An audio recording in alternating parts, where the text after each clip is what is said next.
So I'm Susie Foote. I have been with Keller Williams Clients Choice Realty for 17 years.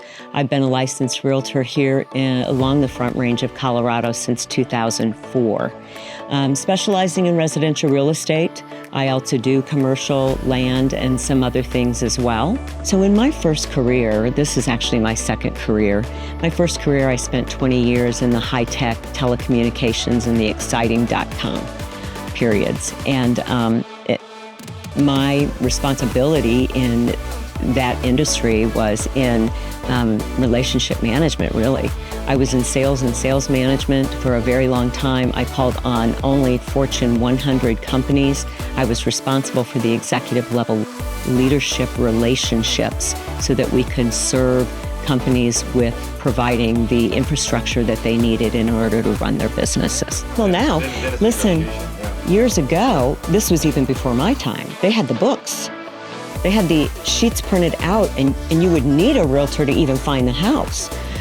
When the internet came about, and I was in the high-tech world when the internet came about, so I'm dating myself, but I was with a company called MCI, which is no longer. It's been purchased years ago now, 20 years ago, by Verizon. So you may know Verizon. Anyway, I was there when the internet was born. And I remember thinking to myself, I wonder how much this is going to impact a lot of different industries, including the residential real estate industry, because now everything's online. You can find your homes online. The danger of some of these, we call them syndicated sites. An example of a syndicated site would be a Zillow, a Realtor.com, a Redfin, a Front Door, whatever your preferred site is. The thing that Zillow does really good with is marketing to get people to their site. They are stellar marketers. Not so great with the information. So we give the information to the syndicated sites. When I say we, I'm talking about the realtors. We input the information into the MLSs that we belong to. We give that information to the MLSs, and the MLSs then give that data to the syndicated sites. The syndicated sites then do what they want with the data. One of the frustrations is when we put the data in the MLSs, once it syndicates out, we lose control of that data. So sometimes, depending on the syndicated site you're going to, there may be only 10 pictures up of your property for sale when we've put 30 in the MLS. Every syndicated site has their own stuff on how they want to market properties. The other issue, and I'm going to pick on Zillow a little bit, is these Zestimates, the Zillow Zestimates. What is my house worth? The issue that comes into play, and this is again why you need a local expert, the issue that comes into play when you do a Zestimate is if you go down to the very bottom of that Zestimate in really, really small print, the median swing of that Zestimate swings 30%. 30%, and it's on their website. It says it in very small print. Most people don't read that. The issue with the Zestimates is Zillow has created an algorithm, a mathematical algorithm that they use to come up with those Zestimates. Those algorithms pull data from the county sites. So that means they're pulling data, in this case, from El Paso County Assessor. And I will tell you, El Paso County Assessor is wrong 50% of the time in terms of how many bedrooms, how many baths, and how much square footage you have. An example, I have a personal example. I've been in my home 23 years, and if you look on El Paso County for square footage for my house, it says my house has 2,800 square feet. That's 2,000 short of what I actually have. So if Zillow's doing a Zestimate, they're going to be way off. People think that it's really easy. In fact, that's probably one of the misconceptions for a lot of people when they say, you know what, I'm going to go get my real estate license. They think it's so easy. It's just about selling houses and then taking their check to the bank. And it is so intensely complicated. I am a real estate wealth advisor, is what I am. But you didn't want me to use the word real estate, so I am a wealth advisor. I help you build wealth. And that's my 5-second. In terms of what do I protect you from, because people can certainly find a home online, it may come as a surprise to a lot of people that finding the home is only about 10% of the process. Okay? Anybody can find a home. It's navigating the process. It's working with the lender. What does the lender mean when they say this? Why do I need an appraisal? Why do I need an inspection? What happens if the inspection comes back positive for meth? And it's happened. I tend to be, I don't know why, the poster child for that. We had 4 that came back in the last 4 years. So that's a whole other subject to talk about. And that's another thing that differentiates us, is that's testing we recommend to our buyers. And there's a lot behind that. But what do I do?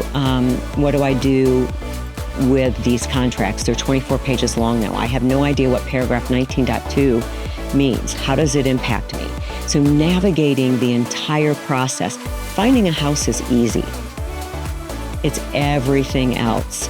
And people end up, so the statistic is less than 5% of people will try to go it on their own in terms of a for sale by owner, for instance. And the reason for that is if you look at the National Association of Realtors statistics, it'll tell you that they will leave anywhere from 6 to 13% on the table because they don't know what they're doing. Let me give you a quick example. I've got a property under contract. We're representing the seller. My client is 90.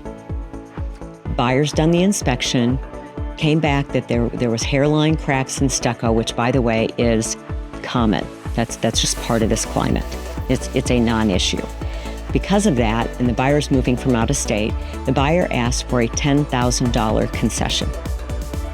Wanted my seller to pay $10,000 more towards their closing costs or paying down points or whatever they needed to do.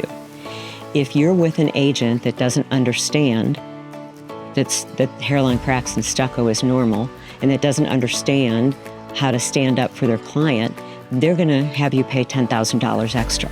So I just saved a client $10,000 because we said no, go to a local expert.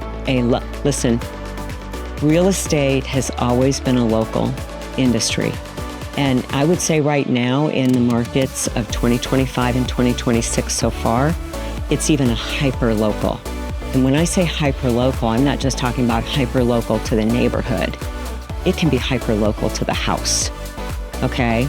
So we just went through those crazy markets in 2020, 2021, part of 2022, where we were getting into multiple offer situations. People were offering $50,000 or $100,000 over a home's value. That was a crazy market. 2022, it started slowing down, and of course we recorrected, which we needed to do. Now, you get a little bit of a mixed bag.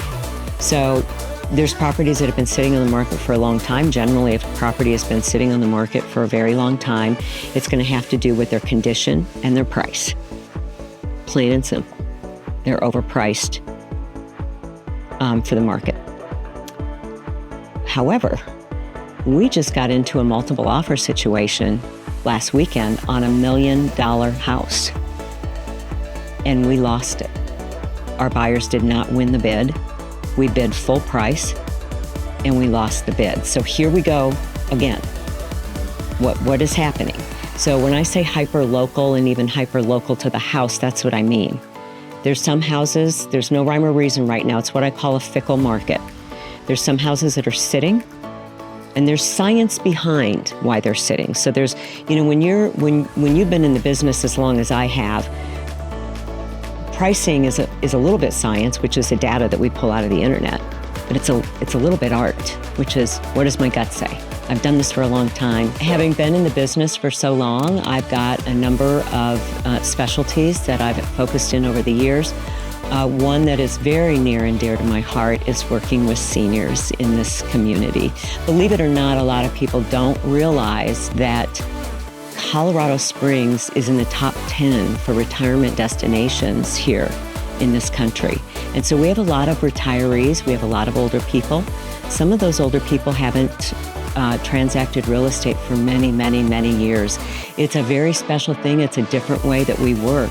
You are also dealing with people's largest asset. And that's not to be taken lightly.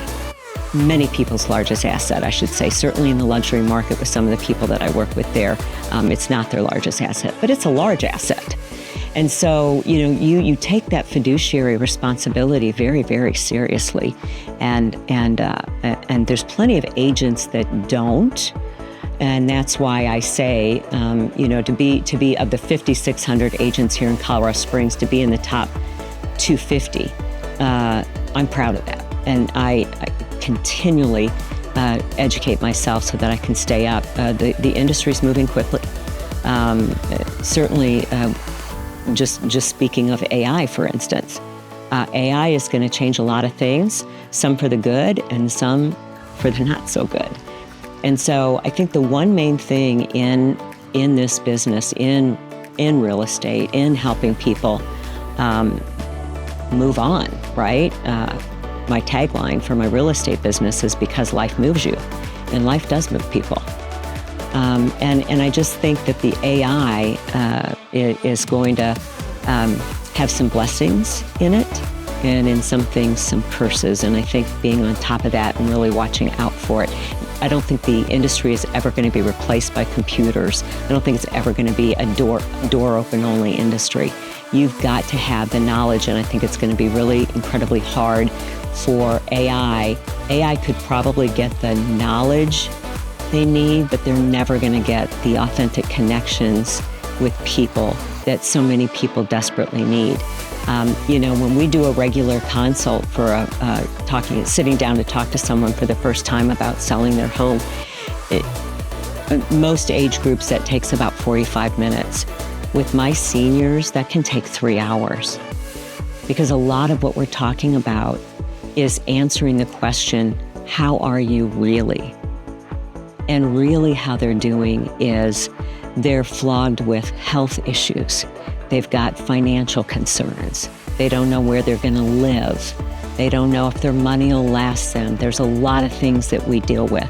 Many times one of the spouses has already passed away, so I'm helping them deal with, the practical, the pragmatic stuff of what they need to sell the house. And I'm also dealing with a lot of the emotional things that they come across as they're trying to navigate the new waters of being single again and by themselves. I wouldn't say taking a weight off in the context of we're a team.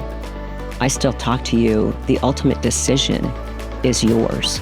This is your asset. So the ultimate decision is yours. So in terms of taking the weight off of discussions or things like that, no, we don't take that weight off. In terms of taking the weight off of, do I have your back? You bet I have your back. You bet. In the corporate world, and I'm grateful, I'm blessed, I'm grateful. The corporate world treated me really, really well. And so I'm blessed. It supported my family at a time that we really needed that support.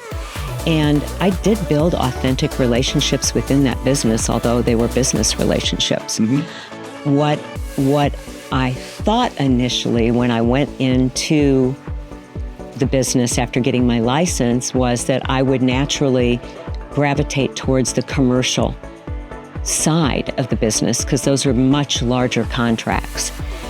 But what I found out when I did that for a year and then decided that's not going to work for me is I was missing that authentic connection, the authenticity and genuineness of really wanting to connect with people and help people navigate the process. And so I migrated from commercial to residential. Still do some commercial. Sure. But I really wanted to be more in singular relationship. I actually just closed my oldest client of record in 23 years. Her name was, and she's 98, selling her house. She moved into a senior living facility, which is something I'm very familiar with, all of the senior living facilities, obviously here in town and in Denver. And she moved into a senior living facility. She said it was time at 98 for her to get out of her home that she was trying to maintain by herself. Her husband had already preceded her in death.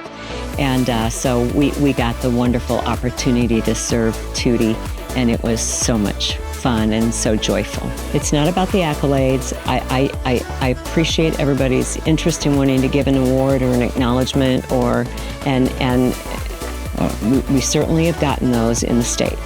But for me, it's about what my clients say and how my clients feel about their experiences with us. That's what it's about.